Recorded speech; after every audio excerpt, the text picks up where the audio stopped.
تو موت دنیا بدلوانے آتی ہے، دنیا بدلوانے آتی ہے، موت مٹانے نہیں آتی ہے، یہ ذہن میں رکھیے۔ قرآن کہتا ہے ہم ہر رات مر جاتے ہیں، یہ قرآن میں ہے، ہم ہر رات مر جاتے ہیں۔ اللہ رب العزت فرماتا ہے میں تمہاری جب سوتے ہو نا نیند میں تو تمہاری روحیں نکال لیتا ہوں، یہ قرآن میں ہے۔ اسی لیے نبی اکرم صلی اللہ تعالیٰ علیہ وآلہ وسلم نے فرمایا کہ النوم اخت الموت، کہ یہ جو نیند ہے نا یہ موت کی بہن ہے، نیند موت کی بہن ہے۔ تو ہر رات اللہ رب العزت ہمیں چھوٹی موت کے مرحلے سے گزار دیتا ہے، ہماری روح نکل جاتی ہے۔ اور اس پر دلیل یہ ہے کہ ہر بندہ خواب دیکھتا ہے کہ نہیں دیکھتا ہے؟ کسی نہ کسی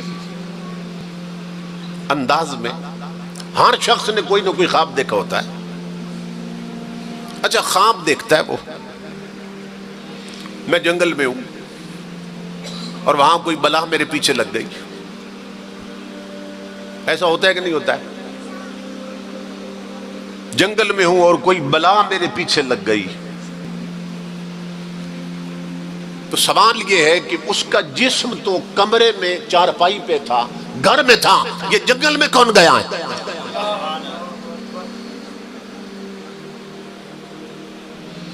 نیک لوگ خواب دیکھتے ہیں، میں خواب میں مدینہ پاک پہنچا ہوں، حضور کے روضے کی زیارت کر رہا ہوں، سوال یہ ہے جسم تو اس کا گھر میں تھا، یہ مدینہ پاک کون پہنچا ہوا ہے؟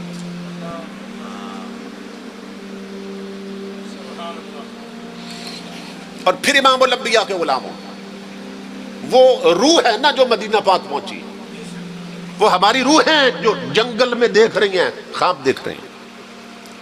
کوئی بلا پیچھے لگی تو بلا پیچھے لگی تو اس نے حملہ کر دیا تو ڈر گئے، اور اچانک آنکھ کھل گئی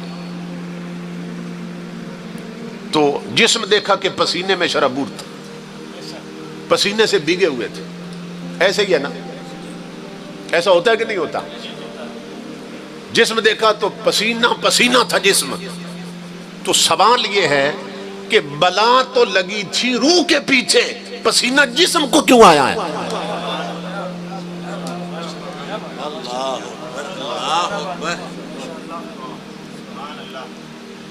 یہ سوچنے کی بات ہے کہ نہیں ہے؟ پسینے جسم کے کیوں چھوٹے ہیں؟ بلا تو روح کے پیچھے لگی، جنگل میں جسم تو گیا نہیں، جنگل میں تو روح پہنچی ہے، تو پسینے جسم کو کیوں آئے ہیں؟ یہ میں دلیل دے رہا ہوں، بہت آسان سمجھان، وہ امام الانبیاء کے غلاموں، ہر بندے کا خواب ثابت کر رہا ہے کہ روح سے جسم سے روح نکل کر بھی جسم سے تعلق قائم رکھتی ہے۔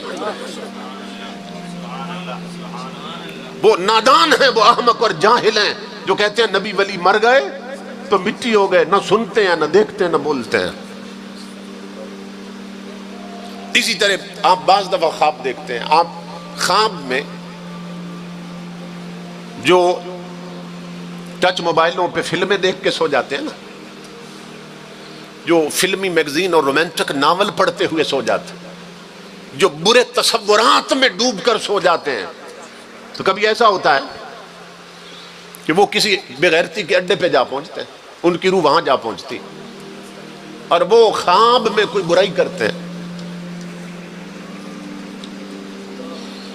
اور جب آنکھ کھلتی ہے امام الانبیاء کے غلاموں، اس مرحلے سے اکثر جوان بالغ گزرتے ہیں اور گزرتے رہتے ہیں، تو وہ دیکھتے ہیں کہ جسم ناپاک ہو چکا ہے،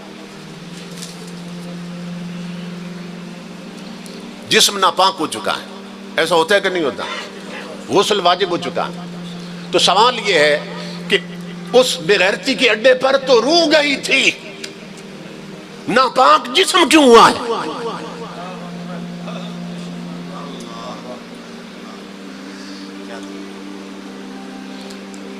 اس کا مطلب یہ، اس سے ثابت ہوا کہ روح جسم سے نکل کر بھی جسم سے تعلق اپنا قائم رکھتی ہے۔ اور جو اولیاء کرام ہیں نا، ان کا تو مرتبہ اونچا ہے، یہ تو عوام کی باتیں میں سمجھا رہا ہوں، یہ سب کے ساتھ ہوتا ہے۔